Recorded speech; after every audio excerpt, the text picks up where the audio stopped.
ladies and gentlemen. So there's something that came up recently that I didn't even know I was struggling with. And there's some research I've been doing about this topic, and it is self-confidence and how to build it. So I have a list of tips that I have pulled up in front of me, and I'm going to get into those here in a moment. But I didn't realize I was struggling with self-confidence until recently. And to be honest with you, it makes a whole lot of sense.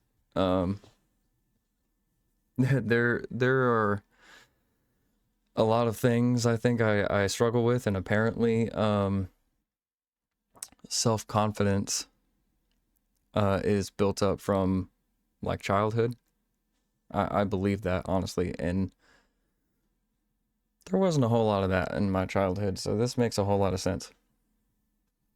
So the tips I have for building self-confidence is some of the stuff we've already talked about and I've already made videos on.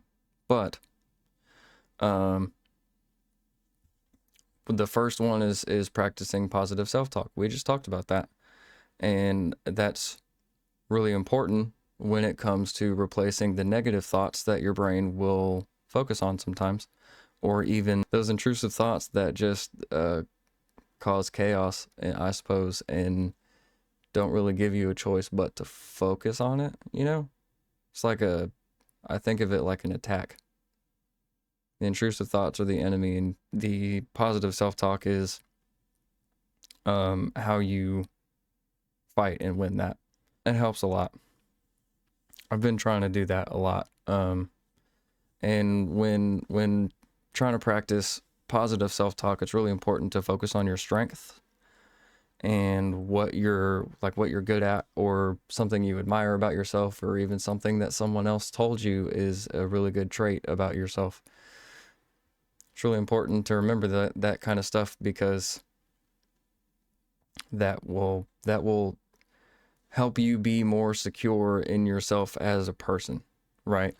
And on top of the positive self-talk, it's really important to take care of yourself, whether that means you're eating a certain way, or you're doing exercises, or you're just simply doing self-care. Those things will all help quite a bit whenever you're trying to practice this self-confidence thing, because like working out, for example, you'll see results in the mirror at some point.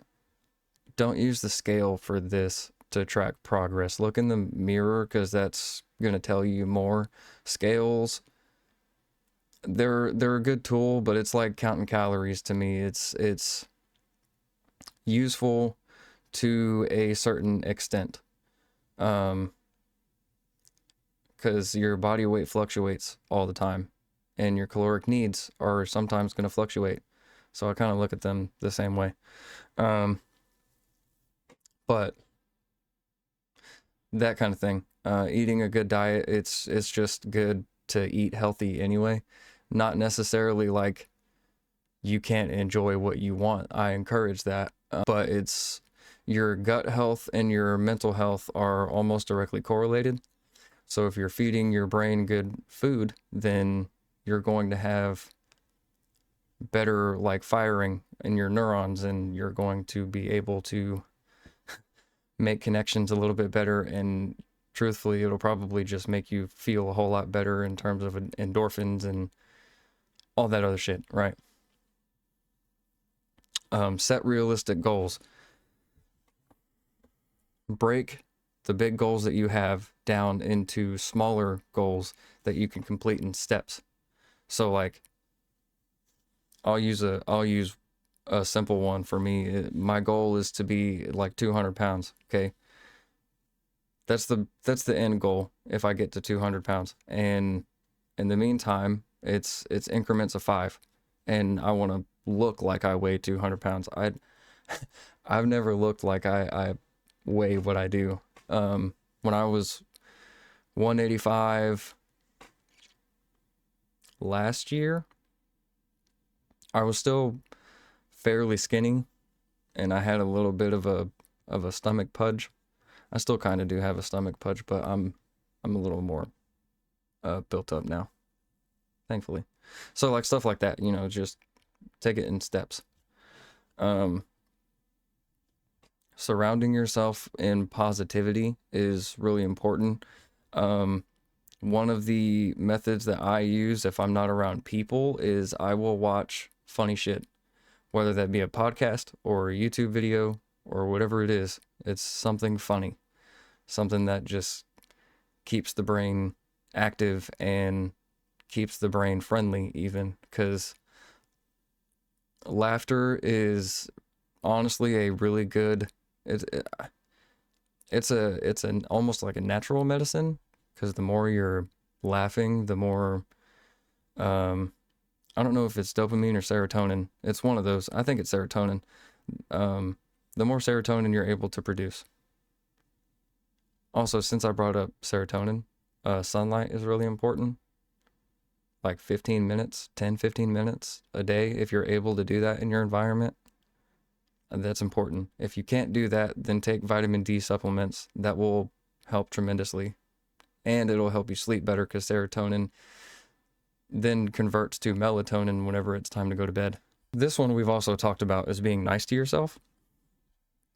So like we've talked about that in terms of accountability, and it's supposed to be a compassionate thing instead of like beating yourself up, right?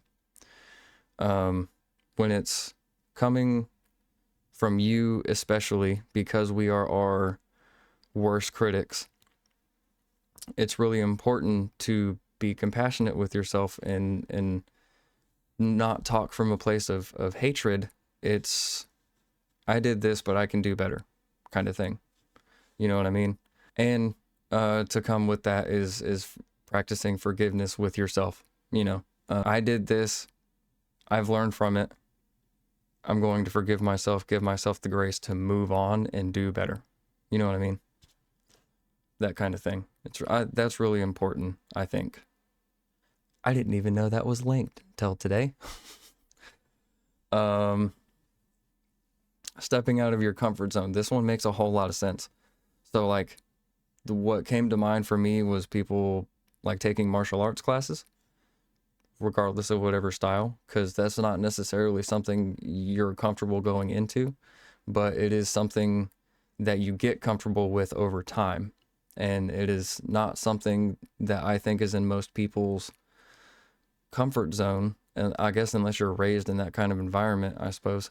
But that to me was a good example, is that's something that most people probably don't find comfortable.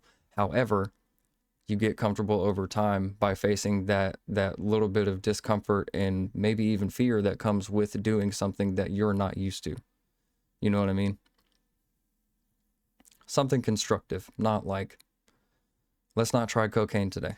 This one is a really interesting one to me. It says model confidence, as in exhibit confidence. Show others how you manage challenging situations and how you feel about yourself. When it comes to challenging situations, for my own personal experience, it has it's a lot of ups and downs in those challenging times. And I mean, that's normal. Sometimes I don't handle them well, sometimes I do really well at them. Again, that's a normal thing. There are situations, very challenging situations, that have absolutely been handled incorrectly completely, but when that type of situation comes up again, then it's a whole lot easier to deal with the second time, because I've already done this. And maybe I can learn a new approach to it and make it a little bit easier. I've always admired how persistent I am when it comes to certain situations. Like I will be real down low, and my real down low is not healthy, we'll say. And there's like something that happens just randomly, and it'll be like something clicks, and I will tell myself that No one's going to do this for you. You have to push through it, and we've already made it through pretty bad situations. You know what I mean?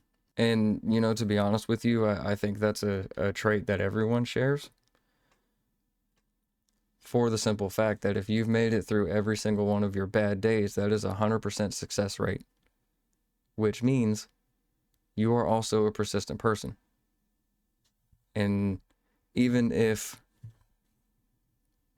you're really struggling with seeing a positive out of the situation, you're still pushing through it, and that's something to be admired, in my opinion. And I think if you look at it in that way, that will help you feel a little bit better about yourself if you're struggling with confidence, because that is a strength that you have developed even more on as you go through more worse, maybe not worse, but more bad situations. And I think that's really important to note to yourself. Yeah, that's something that's some stuff I'm going to start practicing. Because I didn't realize that I had a self-confidence issue until it was pointed out to me, and it makes a whole lot of fucking sense. So, some of these in here I've already started to practice, and maybe that's why I feel a little bit better about myself than I normally would. But there are a couple of these that I'm going to have to start implementing because it will take me further along this thing I'm doing. You know what I mean? So hopefully that will be helpful for you guys too. Oh, something I wanted to mention as well if you're doing the exercise portion of this, particularly with like weight training, the more you do that and the longer you do it, you're going to just get stronger, you know, and that alone is a really big confidence boost. Whenever you see a weight that you weren't able to pick up before, maybe you couldn't even get it to budge. Now all of a sudden, you're able to pick that motherfucker up with ease. You know what I mean? That's something that has been really dope for me. Specifically, because I was not a strong kid. But, you know, I guess that comes with the self-work. You work on things that you weren't good at, or maybe weren't necessarily strong at. But that's all I have for that one. I just needed to share that because, again, I didn't know I was having this issue until it was pointed out to me, and it makes a whole lot of fucking sense. So, I will see you guys in the next one. I hope you're having a wonderful day, evening, whatever time it is that you decide to watch this. I will see you later.